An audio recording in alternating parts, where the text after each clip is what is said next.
Welcome to our channel, where we explore the untold stories of history's most fascinating figures. Today, we dive into the life of Catherine of Aragon, the Spanish princess who became the first wife of Henry VIII. Join us as we uncover her legacy and the profound impact she had on England's history. Catherine of Aragon, the untold story of her Spanish roots and legacy in Tudor history. Part 1. A Princess is Born, the Early Years of Catherine of Aragon. In the early morning hours of December 16, 1485, in the bustling town of Alcalá de Henares, a princess was born to one of Europe's most powerful royal couples. The child, named Catalina, known to history as Catherine of Aragon, was the youngest daughter of Ferdinand II of Aragon and Isabella I of Castile. Her birth came at a time when Spain was on the cusp of monumental change, and the world she entered was charged with ambition, faith, and spirit of conquest. Ferdinand and Isabella, often called the Catholic monarchs, were no ordinary rulers. They had united two of the strongest kingdoms on the Iberian Peninsula through their marriage, setting the foundations for a unified Spain. Their reign was characterized by a fervent devotion to Catholicism, a fierce determination to reclaim Spain from Muslim rule, and an unrelenting pursuit of power both within Europe and beyond. Catherine's early life was shaped by the sweeping vision of her parents. The court she grew up in was vibrant and richly cultured, a place where politics, religion, and education blended seamlessly. The air was thick with the weight of great events: the completion of the Reconquista, the rise of Spain as a dominant European power, and eventually the voyages that would open the New World. As the youngest child, Catherine enjoyed a special place within her family. Her elder siblings Isabella, Juan, Joanna, and Maria were each destined for powerful marriages, tools of diplomacy that stretched Spain's influence across Europe. From birth, Catherine, too, was seen not simply as a daughter, but as a future queen, a living promise of alliance and stability. Even as an infant, the court treated her with a seriousness that reflected her future role. Her clothing was sumptuous, befitting a princess of her status. Her caretakers were chosen with great care, expected not only to tend to her needs, but to inculcate in her the values her parents prized: piety, loyalty, strength, and duty. Catherine's world was steeped in ceremony and ritual. Every prayer, every lesson, every royal procession she witnessed reinforced her identity as a daughter of Spain and a servant of God. It was a childhood where personal desires were always secondary to larger purposes. Yet, despite the heavy expectations, Catherine was not deprived of affection. Contemporary accounts suggest that she was a lively and inquisitive child, charming those around her with a keen mind and a gentle demeanor. Her parents, especially Isabella, took an active interest in their children's upbringing, believing that royal blood demanded not just noble birth, but noble behavior. By the time Catherine was 5 years old, marriage negotiations had already begun to shape her destiny. England, under the newly crowned Henry VII, was seeking to solidify its own fragile hold on the throne following years of civil war. An alliance with Spain, powerful and stable, was deeply attractive. And so, even as Catherine was learning to read, to pray, and to ride a horse, she was also being prepared for a future far from the land of her birth. The idea of her as Princess of Wales, and one day Queen of England, became more than a diplomatic wish. It became a certainty. Every lesson, every sermon, every whisper in the palace corridors carried the expectation that Catherine would one day carry the spirit of Spain across the seas. Thus, from the very beginning, Catherine of Aragon's life was framed not only by who she was, but by what she was meant to become: a bridge between nations, a guardian of faith, and ultimately, a queen whose Spanish roots would shape her destiny in ways both triumphant and tragic. As the sun rose on her early years, Catherine's path seemed golden, lit by the glory of her parents and the boundless promise of the future. But the journey ahead would test every ounce of the strength, intelligence, and spirit she inherited from her homeland. Part 2. The Shadow of Isabella, growing up under a queen's influence. From her earliest days, Catherine of Aragon lived in the towering shadow of her mother, Queen Isabella I of Castile. Isabella was not simply a mother or a monarch. She was a force of nature, revered across Europe for her intelligence, piety, and political prowess. Catherine, nestled within the grandeur of the Spanish court, absorbed her mother's formidable spirit almost by osmosis. Isabella believed that daughters were not merely pawns in marriage negotiations. They were instruments of diplomacy, certainly, but also reflections of their family's ideals and ambitions. Thus, she demanded that her daughters be as capable and virtuous as any prince. This belief set the course for Catherine's upbringing. Unlike many royal mothers of her time, Isabella took a personal hand in overseeing her children's education. She herself had been rigorously trained in matters of statecraft and theology, and she insisted that her daughters receive the same. Catherine's lessons began almost as soon as she could speak. Languages formed the cornerstone of her early education: Latin, Spanish, French, and even some Greek. She would one day need to speak elegantly and persuasively at foreign courts, and Isabella intended to prepare her thoroughly. Beyond academics, Isabella infused her daughter's daily life with a strong sense of religious devotion. Prayers bookend every day, from sunrise to sunset. Mass attendance was not optional but expected, a cornerstone of both personal discipline and public display. Isabella taught Catherine that queenship was not merely about wearing a crown. It was a sacred vocation, an act of service to both God and country. Catherine's moral education was just as stringent. Humility, patience, courage, and loyalty were the virtues most prized in the royal household. Through stories, sermons, and example, Isabella made it clear that personal desires must always yield to duty. For a future queen, every action was a matter of state. It was a world where appearances mattered deeply. From the intricate braiding of Catherine's hair to the dignified way she held herself in public, every detail was a reflection of her family's honor. Isabella taught her to move with grace, to speak with intelligence, and to bear hardship with silent endurance. The queen's influence went beyond education and etiquette. Catherine grew up witnessing firsthand how a woman could command armies, manage courts, and shape the fate of nations. When Isabella rode out in armor during the final campaigns of the Reconquista, reclaiming Granada from Moorish control, Catherine heard tales of her mother's bravery whispered throughout the palace. Isabella's example implanted in her daughter a powerful lesson: that a queen was not merely a consort to a king. She could be a leader in her own right. Yet living in the shadow of such a formidable figure was not without its weight. The expectations placed upon Catherine were immense. Failure was unthinkable, and success was measured not only by personal happiness, but by the glory and honor she could bring to Spain. Even in the quiet moments of her childhood, Catherine would have felt the burden of these invisible chains. The songs sung to her, the blessings whispered over her crib, the lessons taught by candlelight, all were colored by the sense that she belonged not only to herself, but to a greater destiny. In many ways, Isabella shaped not just Catherine's education, but her very soul. The Queen of Castile molded her youngest daughter into a mirror of her own virtues. She forged in her a character of unyielding strength, profound faith, and an unwavering sense of purpose. And so, as Catherine grew, she did so always under her mother's gaze, a gaze that demanded greatness, even as it offered deep and abiding love. The Spain that Isabella built and the ideal she personified would remain etched in Catherine's heart long after she left its shores. In every trial that lay ahead, Catherine would draw strength from the lessons of her first and most enduring queen. Part 3: Education Fit for a Queen. Catherine's intellectual formation. At a time when many royal daughters were taught little more than how to pray, sew, and smile gracefully, Catherine of Aragon's education stood as a striking exception. Under Queen Isabella's careful guidance, Catherine's mind was forged into a powerful instrument, one that would serve her across courts, across kingdoms, and across the endless challenges of her life. From an astonishingly young age, Catherine was immersed in the great intellectual currents of the Renaissance.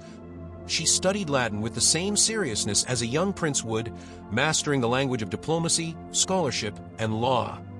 Her tutors, many of them among the finest scholars in Spain, encouraged a breadth of learning that few women of her generation would experience. The curriculum laid out for her was rigorous and far-reaching. She read the Bible not simply in translation but in its Latin form, analyzing Scripture with a depth that would later amaze English bishops and scholars.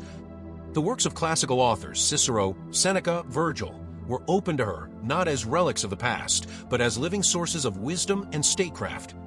History formed another cornerstone of her education. Catherine was taught to see herself as part of a grand unfolding story, a tale of heroes, martyrs, and monarchs whose choices had shaped the destiny of nations. She learned from examples both noble and tragic, absorbing lessons about the virtues of leadership and the perils of pride and injustice. Philosophy, too, was not neglected. Under the guidance of her tutors, Catherine wrestled with questions of ethics, governance, and the human soul. She studied not only Christian thinkers like Augustine and Aquinas, but also the revived ideas of Aristotle and Plato, which were spreading anew across Renaissance Europe. In mathematics, Catherine was trained in the practical arts of accounting and estate management. After all, a future queen would one day oversee vast households, lands, and revenues. Precision and diligence were demanded, not merely encouraged. Music and the arts rounded out her education. Catherine learned to play instruments, to sing, to appreciate the works of great painters and sculptors. But even here, the lessons carried weight beyond simple amusement. Art was seen as a reflection of divine beauty, a way to cultivate the soul and enhance the majesty of royal life. Religion, however, remained the thread that wove through every aspect of her studies. Theology was not just a subject, but a lens through which Catherine interpreted the world. She came to see her role as queen not only in political terms, but as a sacred trust, a duty owed to God as much as to any earthly sovereign. Isabella ensured that her daughter's moral and spiritual formation kept pace with her academic achievements. Catherine learned to examine her conscience daily, to confess her faults with humility, and to dedicate her successes to the greater glory of God. Such practices instilled in her a profound sense of accountability and resilience. By the time Catherine reached her early teens, she was already a young woman of extraordinary intelligence and character. Ambassadors who visited the Spanish court reported on her eloquence, her composure, and her impressive command of political affairs. She could debate theology with clerics, discuss governance with courtiers, and navigate the intricate dances of courtly life with an effortless grace. Yet beneath this polished exterior, Catherine remained fiercely aware of her duty. Every book she read, every skill she mastered, was a step toward the life that awaited her beyond Spain's borders. She was being prepared not for a life of ease, but for a life of responsibility. A life that would demand every ounce of the education, strength, and wisdom so painstakingly cultivated within her. As the court buzzed with news of her future marriage to England's Prince Arthur, Catherine's studies took on an even sharper focus. Soon, she would have to embody not only Spanish ideals, but navigate the expectations of a foreign land. Her mind, sharpened like a blade, would become one of her greatest weapons in the years to come. And though many would underestimate the Spanish princess, Catherine of Aragon would prove, time and time again, that her education had prepared her not just to survive, but to command respect across a kingdom unfamiliar and often unwelcoming. Part 4. The Heart of Spain, Religion and Identity. For Catherine of Aragon, faith was not merely a personal devotion. It was the very air she breathed, the bedrock of her identity. Born into a Spain still flushed with the triumph of the Reconquista, she grew up in a society where Catholicism was not just a religion, it was the defining force of national life. Queen Isabella, herself known as Isabella the Catholic, made certain that Catherine's religious upbringing was intense, sincere, and all-encompassing. Piety was woven into every aspect of daily life. Morning prayers, midday devotions, evening reflections, Catherine's days were structured around acts of worship, just as firmly as they were structured around lessons or royal ceremonies. Her religious education began alongside her alphabet. From the earliest years, Catherine learned the tenets of the faith, the sacraments, the creeds, the lives of saints. She was taught not just to recite prayers, but to understand their meaning, to live them in action. Confession, fasting, almsgiving, these practices were part of the rhythm of her existence, not merely obligations, but devotions offered from a sincere heart. Spain's religious climate in Catherine's youth was uniquely intense. The victory over Muslim Granada in 1492 was seen as the culmination of centuries of Christian struggle. It reinforced the idea that Spain was a chosen nation, charged with the defense and promotion of the true faith. Catherine, living in the aftermath of this triumph, absorbed the sense that her own life, too, was a mission, a sacred calling to uphold and spread Catholicism. The presence of the Spanish Inquisition also cast a shadow across her childhood. While Catherine was too young to witness its darkest excesses directly, she would have known that orthodoxy was demanded and that deviation, even in thought, was dangerous. This reality bred in her an uncompromising loyalty to Catholic doctrine. To Catherine, faith was not negotiable. It was the absolute compass that governed all other decisions. This intense religious formation gave Catherine a profound internal strength. She developed a personal spirituality that was contemplative yet active, rooted in both prayer and in a sense of duty. Later in life, when facing profound adversity, it was this unshakable faith that sustained her. It was not pride nor stubbornness alone that drove her actions, but a deep, abiding belief that she was serving a higher moral law. Her religious devotion also shaped her understanding of monarchy. She saw kingship and queenship not as mere political power, but as a sacred trust. Rulers were answerable to God first and foremost. Their duty was to govern justly, to uphold Christian principles, and to protect the souls of their subjects.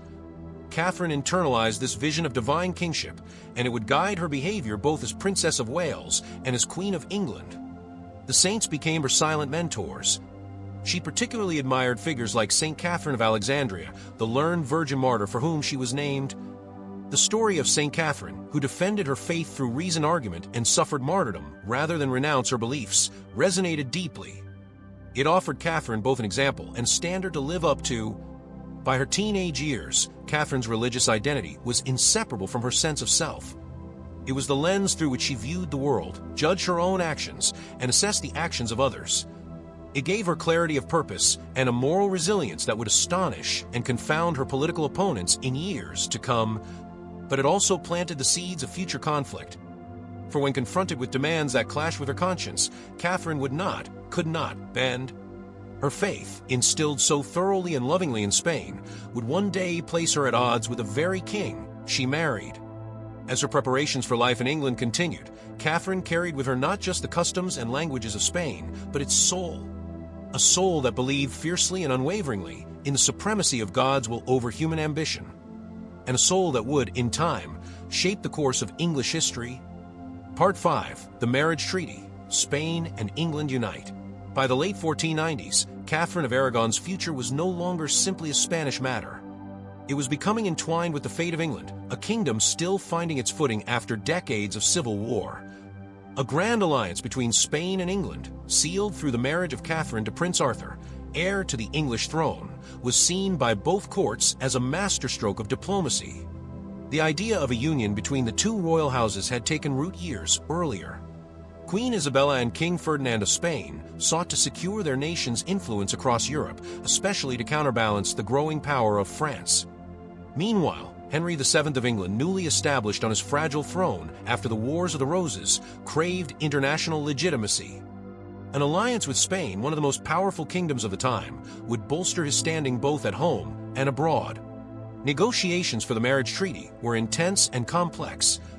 Ambassadors traveled between London and the Spanish courts, hammering out the details with painstaking care. The stakes were high, and every word of the agreement carried enormous weight. At the heart of the treaty was the promise that Catherine would bring a sizable dowry. This financial incentive sweetened the deal for Henry VII, who was always shrewd about matters of money and security. But beyond gold and silver, Catherine herself was seen as the true prize. She represented the dignity, piety, and prestige of Spain. Her bloodline linked her directly to some of Europe's most storied monarchs. She would be a queen who brought not only wealth, but honor to England. Catherine, still a young girl, likely had little say in the matter. Yet she had been raised to understand that marriage was a duty to her family, her faith, and her nation. From an early age, she knew her life would not be her own. She would marry where her parents commanded, and she would do so with pride and obedience. In 1489, the Treaty of Medina del Campo was signed. It outlined the formal betrothal between Catherine and Arthur.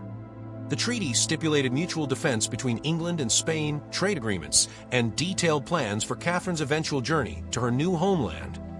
It was an arrangement that spoke not only of political strategy, but also of the heavy expectations that now rested upon Catherine's young shoulders. Yet even as the ink dried on the treaty, obstacles remained. The turbulent world of late 15th century Europe was unpredictable. Shifting alliances, unexpected deaths, and lingering tensions could easily unravel even the most carefully laid plans. And there were those in both England and Spain who worried about the challenges of uniting two kingdoms so different in culture, language, and tradition. Still, the prospect of a Spanish-English alliance was too valuable to abandon. Preparations for Catherine's future continued. Her education shifted subtly, with greater emphasis on English customs, the English language, and the expectations of her future role. She was taught about the history of England, its saints, its kings and queens. She was instructed in the intricacies of English court etiquette, which differed markedly from more formal and ritualized Spanish courts she knew. Catherine herself embraced these preparations with characteristic diligence. Though her heart surely remained tied to Spain, she understood that her destiny now pointed across the sea. She was to be not only a daughter of Spain, but a princess of England. a bridge between two mighty kingdoms. A living symbol of alliance, hope, and, so everyone believed, stability. As she studied and prayed and prepared, Catherine must have wondered what awaited her in this distant land. Would she find friendship, respect, and fulfillment? Would she, as her mother wished, wear her new crown with grace and strength? Or would England prove a colder, harder place than the courtly gardens of Spain? For now, all was anticipation. Soon, the child of Spain would set out on a journey that would define not only her own life, but the history of two nations. And the girl raised in the golden courts of Granada and Castile would face a future as queen-in-waiting of a land she had never seen. Part 6. Journey to a New World, Catherine's Departure for England. The day Catherine of Aragon left Spain was one filled with ceremony and sorrow. It was not simply the parting of a daughter from her parents. It was the farewell of a Spanish princess to the land that had shaped her mind, her spirit, and her very soul. For years, preparations for her departure had been underway. Her trousseau was magnificent, a collection of the finest Spanish silks, velvets, jewels, and religious relics, gifts fit for a future Queen of England. Each item was carefully chosen, not just to showcase Spanish craftsmanship, but to remind her, and those she met in England, of the grandeur and dignity of her homeland. The royal family staged elaborate farewell ceremonies. Masses were said, prayers offered, and blessings given. Catherine, outwardly composed, surely felt a deep pang of grief as she embraced her family one last time. She was leaving not just her home, but her language, her customs, and the warm, familiar rhythms of Spanish court life. Her mother, Queen Isabella, was particularly affected. Fierce and devout, Isabella had invested much of her own spirit into Catherine's upbringing. Now she had to entrust her youngest daughter to the uncertainties of a foreign land and an unknown fate. In her final words to Catherine, Isabella is believed to have emphasized duty, faith, and resilience. She reminded her daughter that she was not only a princess but a representative of Spain and of the true Catholic faith. The journey to England was a daunting one. Travel in the late 15th century was dangerous under any circumstances, and a sea crossing could be perilous. Catherine's entourage was vast, including ladies-in-waiting, chaplains, servants, translators, and diplomatic advisors. They would not only assist her in daily matters, but also help her maintain her Spanish identity in a distant, often unfamiliar court. The fleet that carried Catherine across the sea was grand but vulnerable. Ships, though built sturdily, could be wrecked by storms, attacked by pirates, or dashed against rocky coasts. Weather delayed the voyage several times. Catherine and her party had to endure the frustrations and anxieties of false starts, a reminder that fate was never entirely in human hands.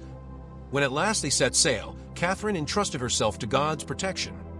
She was no stranger to hardship, but the sea posed a different kind of trial. The rolling waves, the endless horizons, the isolation from a land she loved, all must have made her feel both excited and profoundly alone. Accounts suggest the voyage was rough. Storms battered the ships. Many in her retinue fell ill. But Catherine herself remained calm, fortified by the strength of her faith and her unshakable sense of purpose. She saw herself on a holy mission, and no worldly discomfort would deter her from fulfilling it. At last, after days that must have felt like an eternity, the English coast appeared. The sight of the green hills, the stone towers, and the gray mist must have struck her as both wondrous and strange. This was the land of her destiny. A land whose language she barely knew. A land whose customs were alien. A land that she was expected not only to inhabit, but to rule. Her arrival in England was met with great ceremony. Dignitaries and nobles gathered to greet the Spanish princess. There were fanfares, processions, and formal welcomes. Yet beneath the pageantry, there must have been a sense of quiet awe and curiosity. Who was this young woman, so solemn yet radiant, stepping onto their shores? Could she truly bridge the wide chasm between England and Spain? Catherine herself remained poised, even amid the swirl of new faces, languages, and expectations. She had been trained for this moment all her life. With every careful step she took on English soil, she was beginning a new chapter. One that would test every ounce of her education, her faith, and her inner strength. And though she did not yet know it, the trials awaiting her in England would be far more daunting than any stormy sea. But for now, Catherine of Aragon pressed forward, with courage in her heart and duty lighting her path. Part 7. Meeting Arthur. A royal union begins. When Catherine of Aragon finally set eyes on Prince Arthur, she must have felt a mixture of hope, curiosity, and perhaps quiet apprehension. This boy, just a few months younger than she was not only her betrothed but the cornerstone of the destiny her parents had laid out for her. Their union was not one born of love or personal choice. It was the carefully calculated result of years of diplomacy, faith, and ambition. Arthur, Prince of Wales, was the pride of the Tudor dynasty. From birth, he had been groomed to embody the hopes of a newly stabilized England. Named for the legendary King Arthur of old, he symbolized a vision of unity, strength, and renewal. By marrying Catherine, Arthur would tie England's fate to Spain's and bolster his kingdom's place on the European stage. When Catherine and Arthur first met in 1501 at Dogmersfield in Hampshire, accounts describe their interaction as formal and respectful. Both had been instructed carefully in courtly behavior. They exchanged pleasantries through interpreters. Each performed the expected rituals of courtesy, bowing and curtsying with precise elegance. But beneath the surface, it was a meeting of two young people still almost strangers, bound together by forces far beyond their control. Arthur's health and appearance have long been debated. Contemporary descriptions suggest he was slight, pale, and delicate.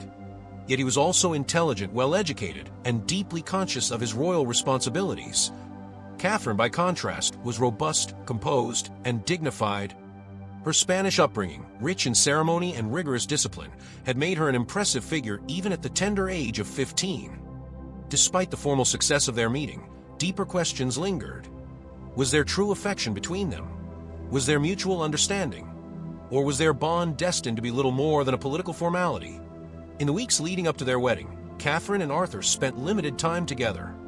Royal protocol dictated strict supervision and separation between betrothed couples.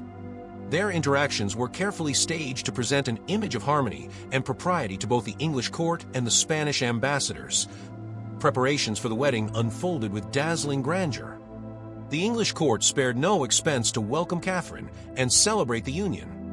London streets were decorated with banners, tapestries, and flowers. Grand feasts, tournaments, and pageants were staged in honor of the Spanish princess and her English prince. The entire realm was caught up in the excitement, for this marriage symbolized not only hope for a strong future monarch, but also the promise of prosperity and peace through the Anglo-Spanish alliance. On November 14, 1501, Catherine and Arthur were married at St. Paul's Cathedral in London. The ceremony was one of the most magnificent England had ever seen. Catherine was dressed in white satin, embroidered with gold and pearls, her hair cascading loose as a symbol of maidenhood. Arthur wore a richly adorned robe, his youth cloaked in the solemnity of his future kingly role. The Archbishop of Canterbury presided over the ceremony, delivering blessings in both English and Latin. Crowds gathered outside, cheering and celebrating the new royal couple. Within the cathedral, Catherine and Arthur exchanged vows that bound them together not only in matrimony, but in the grand designs of nations. After the ceremony, a lavish banquet and days of festivities followed. Catherine, despite being far from home, rose to the occasion with grace and majesty. She impressed the English courtiers with her poise, her intelligence, and her mastery of courtly etiquette. It seemed for a moment that everything was unfolding exactly as the monarchs of Spain and England had hoped. Yet beneath the glittering surface, cracks were already beginning to form. The health of Prince Arthur, never robust, would soon cast a long shadow over Catherine's dreams. And the marriage, so carefully constructed, would be tested in ways no one could yet imagine. For now, though, Catherine of Aragon was a princess fulfilled. She had left her homeland, endured the hardships of travel, and stood at the altar of destiny. In the eyes of Spain, in the eyes of England, and in her own heart, she had fulfilled her sacred duty. Part 8. Life at Ludlow. Trials of a Young Princess.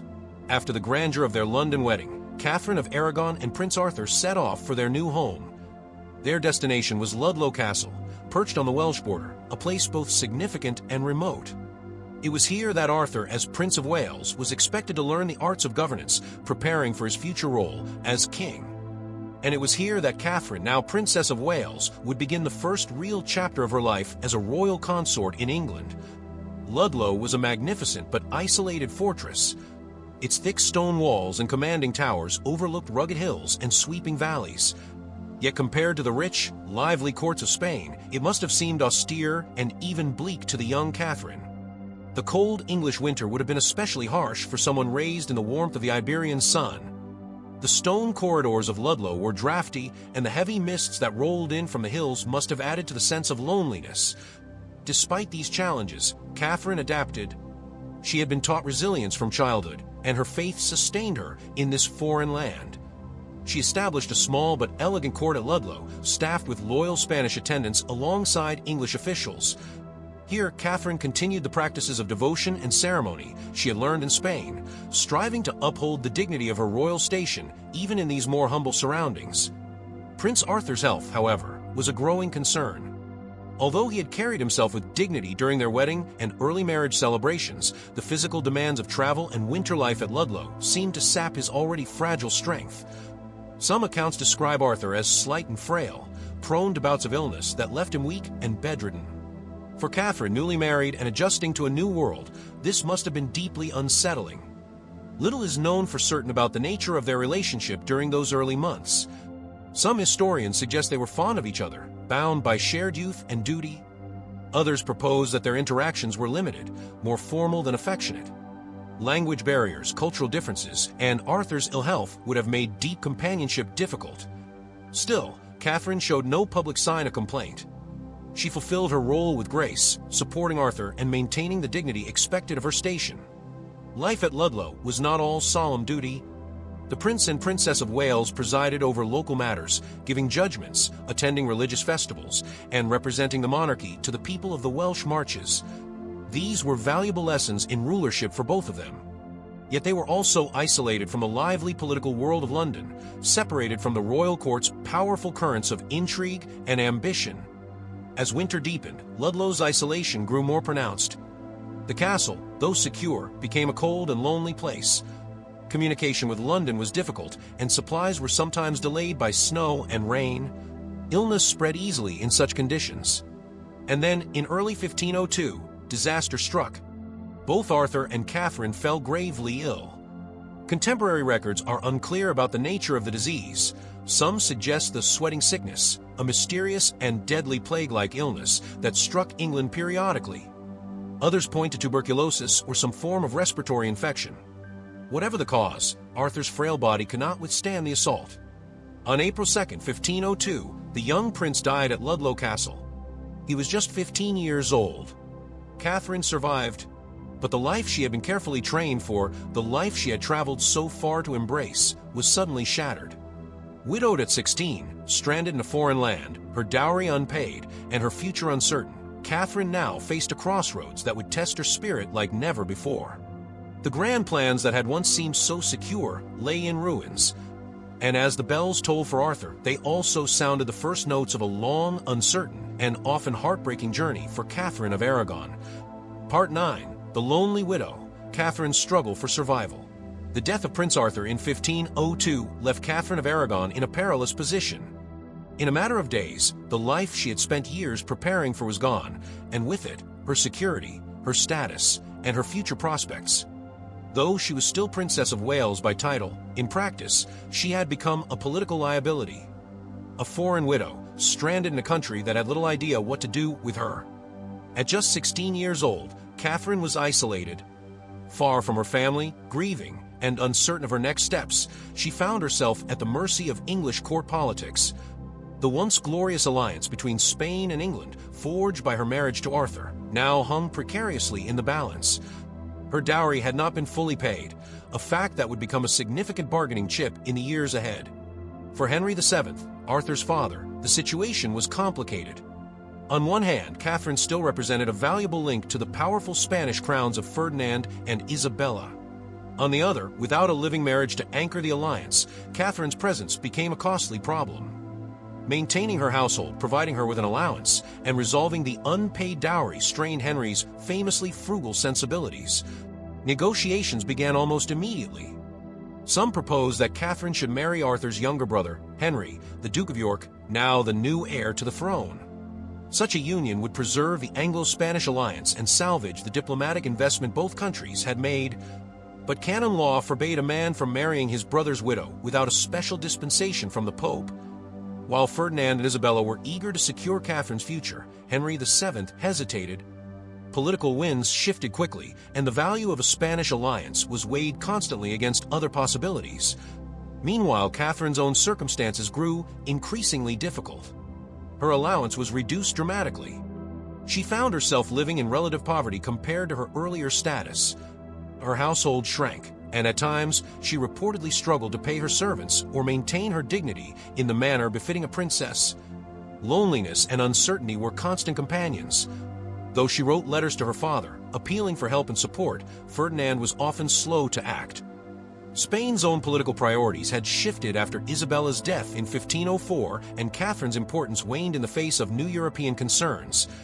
At times, Catherine was forced to sell personal belongings to cover basic expenses. Jewels, fine garments, even treasure relics were gradually sacrificed in an effort to maintain appearances at the English court. Yet through it all, Catherine's strength and character never wavered. She remained steadfast, dignified, and deeply pious. Her religious devotion became her greatest refuge during these years of hardship. She prayed constantly, attended Mass daily, and found solace in the conviction that she was fulfilling God's will, even amid suffering. Her intelligence, too, served her well. Catherine navigated the treacherous waters of court life with remarkable skill, forging alliances, winning sympathy, and maintaining the respect of those around her. Her humility and perseverance earned her admiration even among the often cynical courtiers of Henry VII's reign. People began to see her not simply as a tragic figure, but as a woman of extraordinary resilience and quiet power. These years of widowhood were a crucible for Catherine. They stripped away the comforts and illusions of royal privilege. They forced her to draw upon her deepest reserves of strength and faith. And they forged the woman who would one day face the even greater trials of queenship and marital betrayal. Though she had come to England a hopeful bride, she now stood alone, tempered by grief, poverty, and disappointment. But Catherine of Aragon was not a woman easily broken. Even in her darkest days, the spirit of Spain, the spirit of her formidable mother Isabella, burned brightly within her. And quietly, patiently, she waited for fortune to turn, for destiny to call again. Part 10. A New Hope. Betrothal to Prince Henry. In 1503, the winds of fortune began to change for Catherine of Aragon. Though still young, her reputation as a resilient and dignified widow had started to spread across England. Her steadfastness had not gone unnoticed by Henry VII, whose priorities were shifting once again. The aging king, concerned with securing the Tudor dynasty, saw in Catherine an opportunity to strengthen England's future, and more importantly, to secure the Spanish alliance that had been disrupted by Arthur's death. With his heir now Prince Henry, the new Duke of York, Henry VII began to consider the possibility of a second marriage for Catherine. She had been a royal widow for nearly a year, and with Spain's continued interest in her marriage to England's new heir, the pressure to settle the matter was mounting. Negotiations between Spain and England revived, and this time the discussion was more focused on the benefits of securing a solid marriage between Catherine and the young Henry. In the spring of 1503, Henry VII sent ambassadors to Ferdinand and Isabella with a proposal to formalize the betrothal of Catherine to Prince Henry, now 16 years old. This new marriage alliance seemed to offer the best of both worlds. It would renew the ties between England and Spain, stabilizing the political landscape, while also ensuring a healthy succession for the English crown. Yet there was another layer to the agreement that made it particularly complex. Catherine's marriage to Henry VII's son would have to be ratified by papal dispensation due to her previous marriage to Arthur. Ferdinand, though a pragmatic ruler, was initially hesitant. His daughter's future had already been marked by the death of Arthur, and Catherine's position seemed perilous. But he ultimately agreed, recognizing the value of the Spanish-English alliance in a world where European politics were shifting rapidly. The agreement was contingent on a condition that would have far-reaching consequences: the papal dispensation allowing Henry to marry his brother's widow. It was at this moment, as the discussions intensified, that Catherine's fortunes seemed to take a turn for the better. Her status as a foreign princess, a once political pawn, suddenly took on new weight. Catherine of Aragon's personal legacy, her strength, her determination, and her ability to navigate the labyrinth of royal politics became central to the new vision of England's future. But even as the marriage plans moved forward, complications began to arise. Pope Julius II, who was heavily influenced by the political machinations of the time, hesitated to issue the dispensation. The question of Catherine's virginity became a subject of great scrutiny, especially after rumors spread that her marriage to Arthur had not been consummated. Catherine steadfastly maintained that the marriage had not been consummated, a claim that would later become crucial to the negotiations that led to her eventual marriage to Prince Henry. In the meantime, Catherine continued to live at the English court, surrounded by a mix of English and Spanish courtiers. She was treated with respect, but the uncertainties surrounding her future remained. She had not yet achieved the secure position she once dreamed of when she first set sail from Spain. But Catherine was resolute. She had already endured so much: the grief of widowhood, the harshness of royal politics, and the unrelenting pressure to maintain her dignity in the face of adversity. As the months wore on, Catherine clung to hope, determined that her marriage to Prince Henry would not only restore her position, but fulfill her duty as the future Queen of England. And then, in 1505, a new twist came when Henry VII suddenly began to reconsider the betrothal. After years of negotiation, the marriage was temporarily called off. The reason? The young Prince Henry was still hesitant, and his father feared the political risks of such a union. For Catherine, the delay was crushing. Yet even as the tides of fate appeared to pull her back, she remained resolute, never abandoning the hope that one day she would wear the crown of England as its queen. Part 11. The Reign of Henry VIII. A new chapter begins. By the spring of 1509, Catherine of Aragon had weathered years of uncertainty and hardship. At 23, she was no longer the young, newlywed princess who had arrived in England as the bride of Arthur. She had become a figure marked by endurance, a woman who had faced loss, political intrigue, and betrayal, yet remained unwavering in her faith and her sense of duty. Now, as King Henry VII died and his son ascended to the throne, a new chapter was about to begin for Catherine. Henry VIII, at 18 years old, was a striking contrast to his father.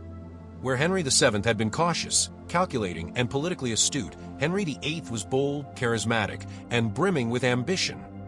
The young king sought to assert himself, to be a ruler of power and prestige, and Catherine stood at the heart of his vision for England's future. Upon his ascension, Henry VIII was eager to solidify his reign through marriage. He had long admired Catherine not only for her beauty and grace, but for her royal pedigree, which strengthened his ties to Spain and the wider European powers. Their long-delayed marriage was swiftly arranged. In June of 1509, only a few months after Henry VIII's coronation, he and Catherine were married in a grand ceremony at Westminster Abbey. At last, the political alliance between England and Spain had come to fruition in a personal union. For Catherine, the wedding marked a triumph after years of uncertainty and hardship. She had been a widow for 7 years, far longer than she had ever imagined, but now, finally, she was queen. Her dream of ruling alongside her husband seemed within reach, and for a time, all appeared to be in harmony. Her marriage to Henry was seen as a celebration, not only of personal union, but of the promise of a new and prosperous future for England. The early years of Henry and Catherine's marriage were marked by optimism. The new king and queen were publicly affectionate, and the English people welcomed their queen with enthusiasm. Catherine gave Henry VIII the dignity and grace he sought in a queen, while his vibrant energy and powerful presence complemented her steadiness and strength. Together, they seemed a perfect match, with Henry eager to demonstrate his power and Catherine equally determined to fulfill her role with devotion. Yet even as Catherine embraced her new role as queen consort, the pressures of the throne began to weigh heavily.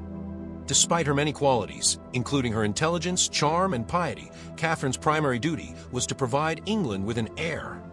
The survival of the Tudor dynasty, the very reason for Henry VIII's marriage, depended on her ability to bear a male child. For the first few years, Catherine's reign as queen seemed promising. In 1510, Catherine gave birth to a son, Henry, Duke of Cornwall. The English court was jubilant, believing that the Tudor line had been secured at last. But the boy's life was tragically short-lived, and his death in infancy sent shockwaves through the royal family.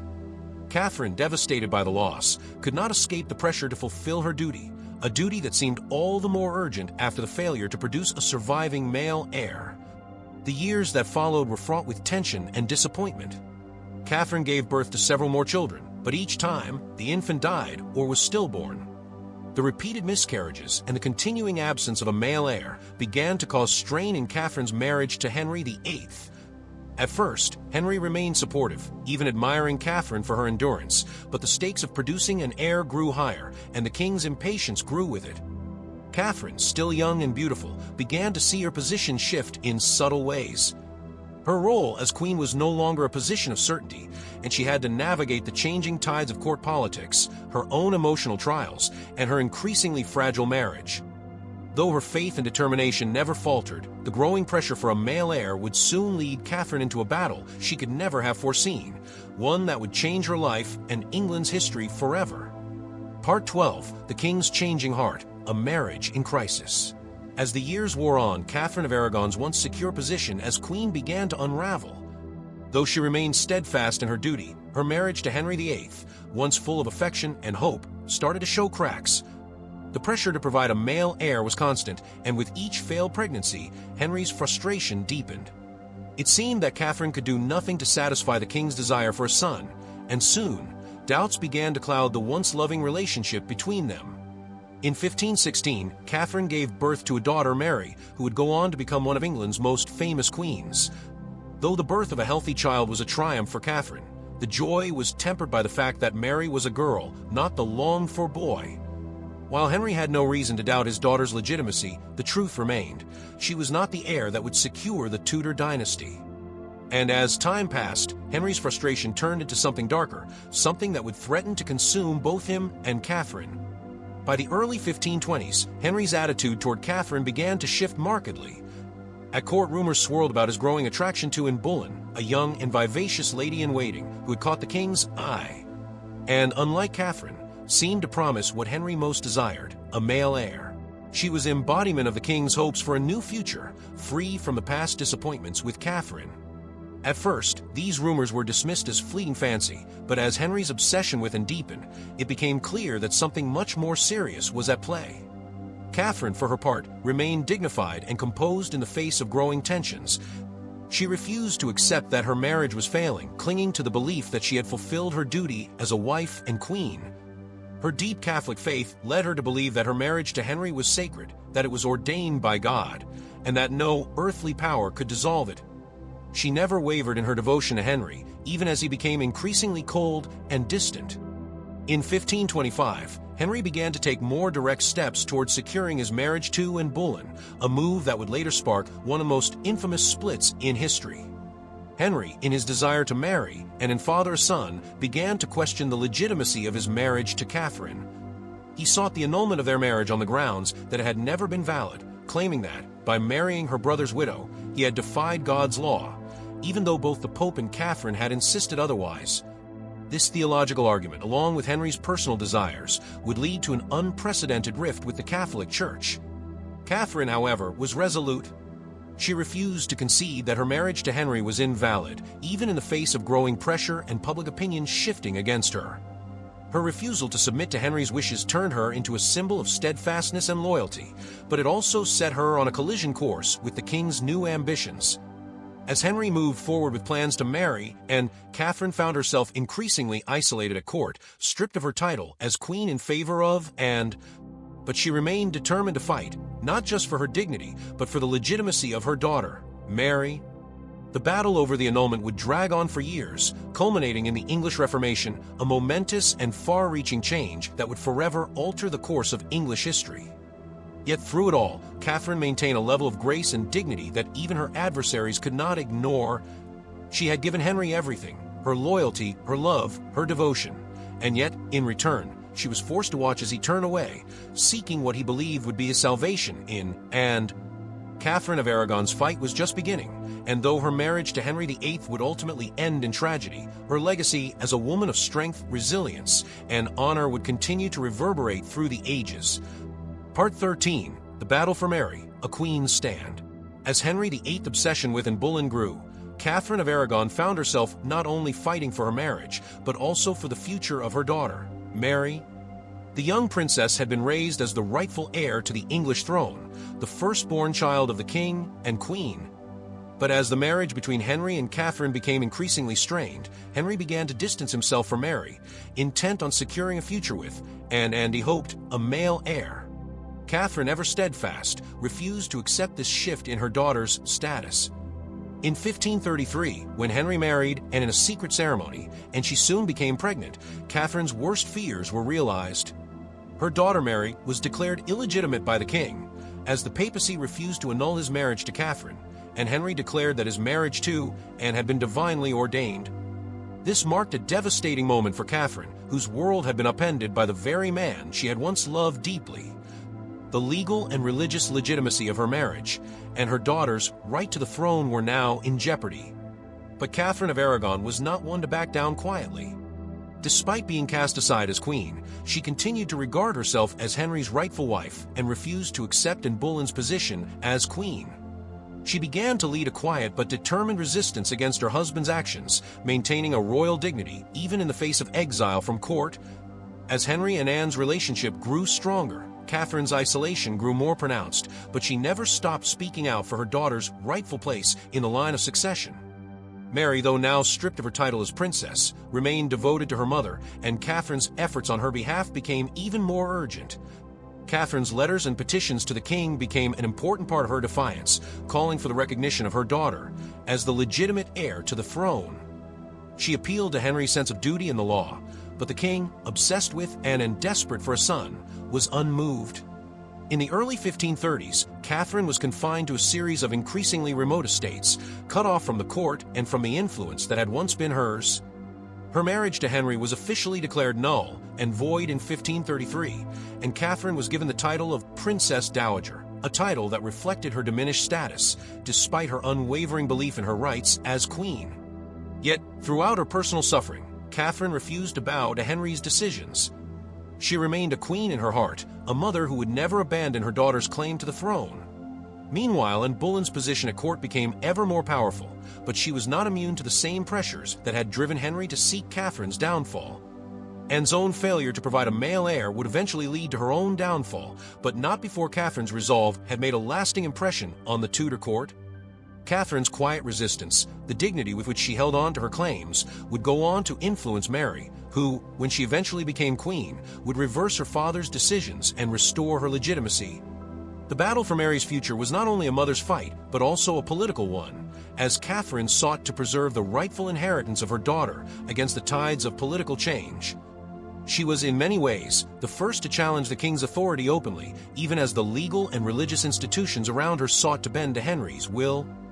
Through it all, Catherine never gave up hope that one day her daughter would wear the crown of England.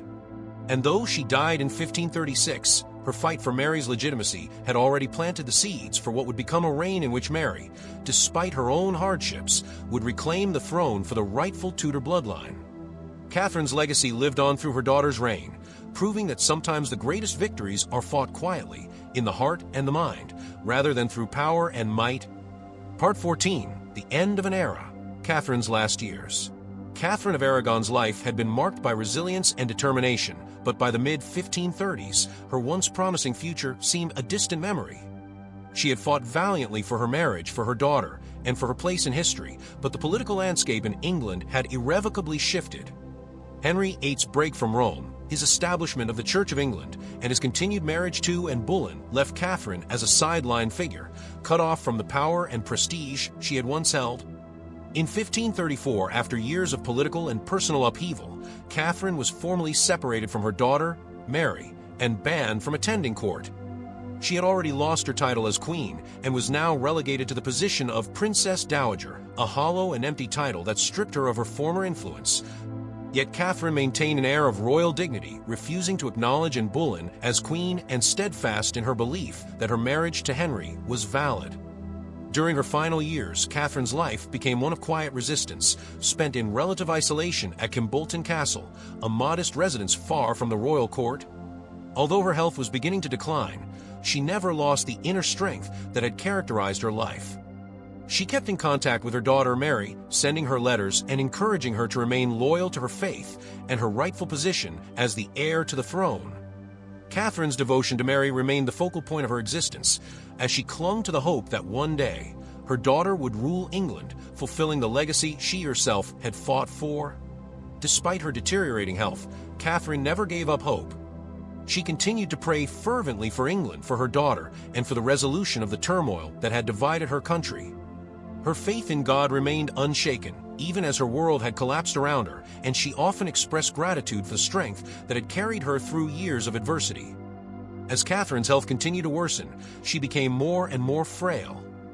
In the spring of 1536, Just months after the execution of Anne Boleyn, Catherine's health took a sudden turn for the worse. On January 7, 1536, at the age of 50, Catherine of Aragon passed away, surrounded by a small group of loyal attendants. Her death marked the end of an era, as the woman who had once been the Queen of England and a symbol of grace, dignity, and faith was laid to rest in relative obscurity. Her death was met with mixed reactions at court. Some of her loyal supporters mourned her passing deeply, while others, including those aligned with Anne Boleyn, saw it as the final chapter in a bitter and divisive saga. But to Catherine's supporters, she remained a martyr, a woman who had endured unimaginable hardship with grace and who had never wavered in her faith or her love for her daughter. Though Catherine's life had been filled with sorrow and struggle, her legacy was far from forgotten. Her daughter Mary would eventually rise to the throne in 1553 as Queen Mary I, and her reign would mark the first time in history that a woman ruled England as its sole monarch. It was a bittersweet victory, as Mary would inherit a crown in the face of tremendous challenges, but Catherine's unwavering determination and her sacrifices played a key role in securing Mary's place in history. Catherine of Aragon's final years were quiet, but they were not without significance. Her legacy lived on through the steadfastness she showed in the face of adversity, through her refusal to abandon her values and her daughter, and through the eventual ascension of her daughter to the throne. In the end, Catherine may have been dethroned and cast aside, but her spirit endured, marking her as one of the most resilient and dignified queens in English history. Part 15: Legacy: Catherine's enduring influence. Catherine of Aragon's death in 1536 marked the end of her personal struggle, but her legacy, shaped by her unyielding faith and fierce loyalty to her daughter, lived on. Her influence on England's future, particularly through the reign of her daughter, Queen Mary I, would prove to be profound, though it would take years for the full impact of her sacrifice to be realized. Catherine's unwavering belief in her marriage, her refusal to accept her daughter's illegitimacy, and her strength in the face of personal devastation made her a symbol of perseverance and dignity. In the years following Catherine's death, her daughter Mary became a central figure in the fight for the restoration of Catholicism in England. Mary's rise to the throne in 1553 marked the fulfillment of a dream that Catherine had clung to throughout her final years, the dream that one day her daughter would wear the crown and continue the legacy of the Tudor family. Though Mary's reign was fraught with challenges and controversy, including her attempt to return England to Catholicism, Catherine's influence was undeniable. Mary's eventual victory in becoming Queen of England was not only a triumph for the Tudor dynasty, but also a vindication of Catherine's steadfast determination. The struggle that Catherine had faced against Henry VIII and his break from the Catholic Church paved the way for Mary's fight to reclaim the throne for her rightful lineage and to restore the religious traditions she had been raised with. Though Mary's reign would be short and marred by conflict, it was a direct result of the sacrifices made by Catherine, who had never wavered in her faith or her belief in the legitimacy of her daughter. Beyond the political realm, Catherine's personal integrity and faith left a deep mark on the Tudor dynasty. Her role as the first wife of Henry VIII, the woman who refused to be cast aside, became a story of resilience that would be remembered in the years to come. She was an emblem of quiet strength, a woman who fought not for power or personal gain, but for her daughter's future and for the principles she held dear. Catherine's legacy also extended to the way the Tudor court viewed the role of women. Her resistance to Henry's desires and her refusal to be subjugated, even when her world was crumbling around her, served as a reminder that women in power, even those who were relegated to the shadows, could be forces to be reckoned with. While Anne Boleyn and her other successors would leave their marks on history in more direct and often controversial ways, Catherine's memory endured as a symbol of grace under pressure. Historians and writers in later years would turn to Catherine's life and her struggle as an example of the quiet courage that shaped England's history. Her relationship with Henry, her refusal to accept Anne Boleyn as queen, and her continued devotion to Mary became a foundational part of Tudor history, providing insight into the emotional and spiritual battles faced by women at the heart of political power. Her life story would inspire generations of women who looked to Catherine as a role model, someone who, despite being forsaken, stood firm in her beliefs and in her love for her daughter. Even after Mary's death in 1558, Catherine's legacy continued to influence the course of English history. Though her daughter's reign was not long, and though Elizabeth I, the daughter of Anne Boleyn, ultimately ruled England with extraordinary success, Catherine's influence remained a powerful undercurrent in the nation's collective memory. She was not just the first wife of Henry VIII, but the mother of a queen who would fight to restore the Catholic faith to England, and the first woman to lay the groundwork for the complexities of royal succession in a male-dominated world. Catherine of Aragon's legacy endured because it was built on a foundation of dignity, faith, and an unwavering commitment to her daughter's future. Her story, one of loss, defiance, and eventual vindication, would be remembered not just for the turbulent years of her marriage to Henry VIII, but for the strength and fortitude she displayed in the face of immense personal and political adversity. Part 16. Rewriting History. Catherine's Influence in Popular Culture. Catherine of Aragon's story, though often overshadowed by the more dramatic tales of Anne Boleyn and Elizabeth I, has been the subject of significant exploration and reinterpretation in popular culture. Her life, filled with passion, perseverance, and tragedy, offers a wealth of material for writers, filmmakers, and artists seeking to portray the complexities of love, power, and betrayal. Through books, films, and television shows, Catherine's legacy has been reshaped in ways that bring new audiences closer to her life story, making her more than just a figure from the past. In literature, Catherine of Aragon has been depicted in various lights, from the noble and tragic queen in historical novels to the symbol of feminine strength and resilience in feminist retellings of her story. Authors like Philippa Gregory, with her historical fiction novels such as The Constant Princess, have portrayed Catherine as a woman of unwavering faith and courage, capturing the emotional toll of her marriage to Henry VIII and her fight to protect her daughter's future.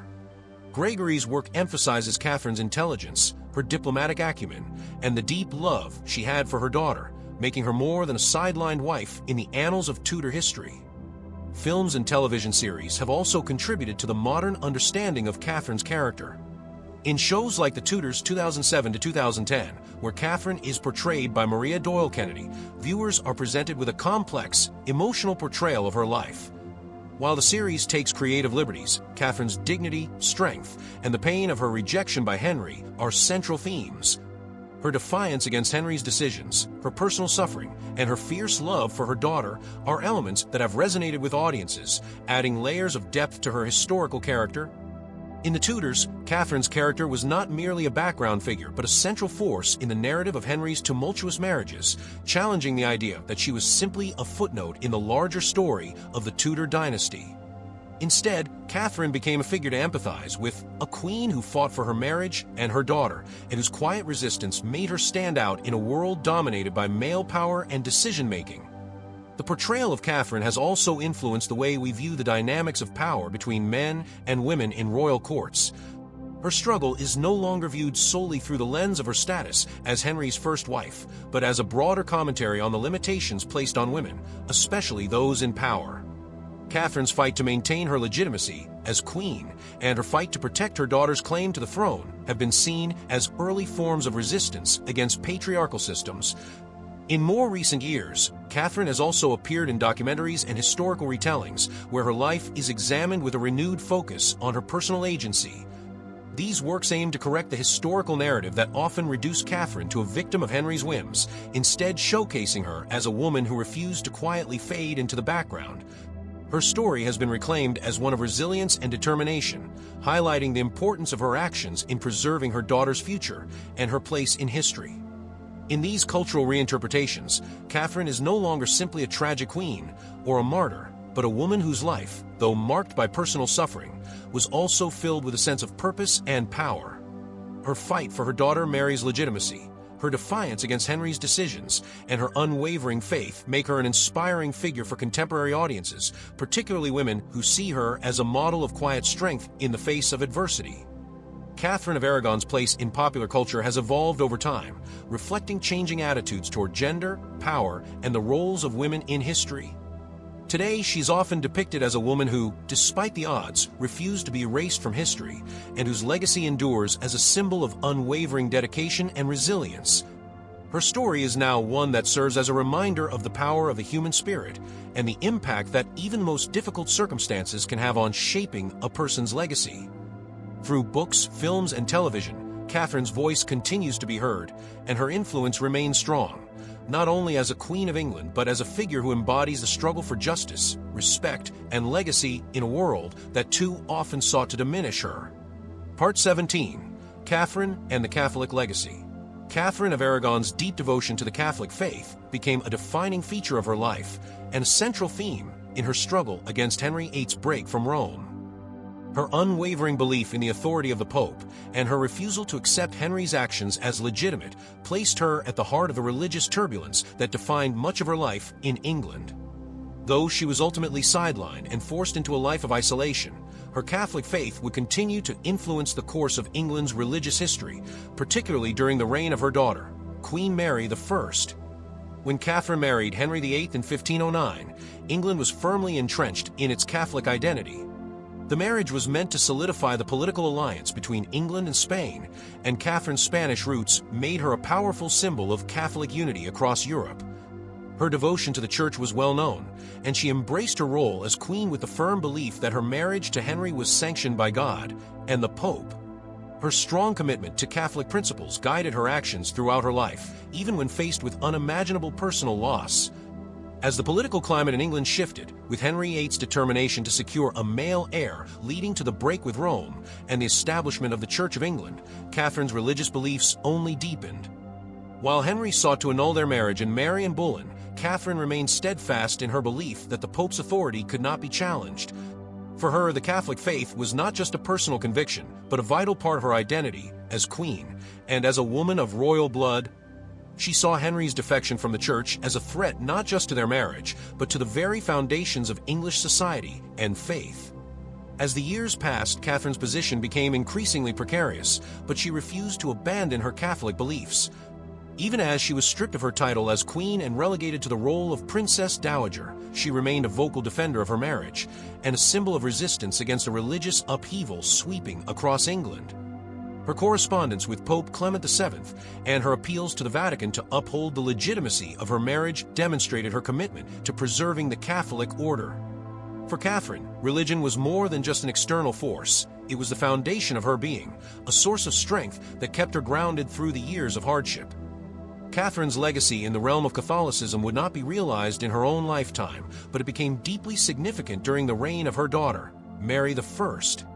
When Mary ascended to the throne in 1553, one of her first acts was to restore Catholicism to England, undoing the Protestant reforms that had been instituted by her father and brother. Mary's efforts to return England to the Catholic fold were, in part, a fulfillment of her mother's vision and a recognition of the Catholic heritage that Catherine had sought to preserve. Mary's reign, often referred to as the Marian persecutions due to the bloody executions of Protestant reformers, was an attempt to restore the religious order that Catherine had long supported. Though Mary's reign was marked by political strife and religious conflict, Catherine's influence lived on in her determination to bring England back to the Catholic faith. In this way, Catherine's Catholic legacy was woven into the fabric of England's religious history, even if the outcomes of Mary's reign were not as lasting as either mother or daughter had hoped. Though Elizabeth I, Mary's successor, would ultimately reverse the Catholic Restoration and solidify England's position as a Protestant nation, the religious battle that had consumed Catherine's life did not end with her death.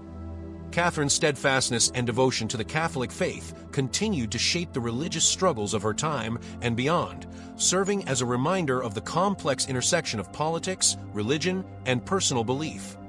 Her story serves as a testament to the power of faith to shape individuals and nations alike, and to the enduring legacy of those who fought, often at great personal cost, for their convictions. While Catherine herself did not live to see the full impact of her efforts, her influence was felt through the generations that followed, particularly through the religious landscape she left behind. Part 18. Catherine's final legacy, the enduring impact on the Tudor dynasty. Catherine of Aragon's life, though filled with personal hardship, left an indelible mark on the Tudor dynasty and the history of England. Her legacy was not defined by the trials of her marriage to Henry VIII or the bitter separation from her daughter, but by the strength of her character and the unwavering resolve with which she faced every challenge. As the first wife of Henry VIII and the mother of Queen Mary I, Catherine's influence on the Tudor family was profound, even though her personal story did not end as she had hoped.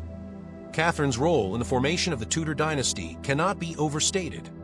Though she was unable to provide Henry with the male heir he so desperately desired, her marriage to him produced Mary, a queen whose reign would impact England in ways that Catherine could never have anticipated.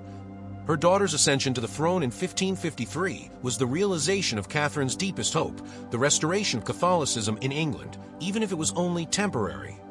For a time, Catherine's legacy seemed to hinge on the outcome of Mary's reign, but the impact of her life extended far beyond the years of her daughter's rule. Mary's reign, though brief and marked by religious conflict, was in many ways the culmination of Catherine's dreams for her family. Mary, despite her difficulties, remained a Catholic queen in a time when religious turmoil was threatening to tear the kingdom apart. Though Mary's reign did not endure the political climate she created, one that reaffirmed the influence of the monarchy and strengthened the role of the Catholic faith, echoed the convictions Catherine had held throughout her life. This influence on Mary, coupled with her own passionate belief in her mother's legacy, meant that Catherine's commitment to faith and royal duty continued through her daughter's efforts. However, it was not just through Mary that Catherine's legacy lived on. Catherine's strength in the face of personal pain, and her refusal to be silenced, even after her marriage had been annulled and her title stripped, set a standard for royal women to come. Her legacy offered future queens, including Elizabeth I, a model of resilience in the face of public scrutiny and political intrigue. Though Elizabeth's reign would not be shaped by Catholicism, her ability to navigate the complexities of her father's religious revolution owed something to the groundwork laid by Catherine, who had navigated a similar struggle under much more dire circumstances. Moreover, Catherine's actions during her marriage to Henry VIII and her refusal to relinquish her title as queen demonstrated a commitment to royal lineage and personal integrity that echoed through the Tudor dynasty. Her unwavering belief in her daughter's right to the throne, coupled with her refusal to accept the annulment as legitimate, solidified the idea that succession, once set in motion, could not easily be altered by the whims of any king. Even after her death, Catherine's insistence on her daughter's legitimacy played a crucial role in the political and religious conflicts of the Tudor period. As the dynastic battles of the Tudor family continued, Catherine's influence was present, not in her direct actions, but in the unspoken lesson she left for those who followed her. Her life and legacy were part of the larger fabric of the Tudor dynasty, woven into the narrative of a family that would experience great triumphs, tragic losses, and deep conflicts. The struggles Catherine faced in her personal life, and the steadfast way in which she defended her beliefs, helped shape the legacy of the Tudors in the larger historical context. Ultimately, Catherine of Aragon may have been forgotten by history in certain ways, overshadowed by the more dramatic stories of Anne Boleyn and Elizabeth I. But in her quiet dignity, in her relentless devotion to her faith and her daughter's future, Catherine secured her place as a foundational figure in the Tudor dynasty. Her story is one of sacrifice, perseverance, and the enduring strength of a mother's love, a legacy that transcended her time and continued to shape the history of England long after her death. In the end, Catherine's impact was not in the achievements she might have dreamed of, but in the legacy she left behind, a legacy that formed part of the bedrock on which the Tudor dynasty was built. Thank you for joining us on this journey through Catherine of Aragon's life and legacy. Her story is one of strength, resilience, and unshakable faith. Don't forget to like, share, and subscribe for more deep dives into history. We'll see you in our next video, exploring more untold stories.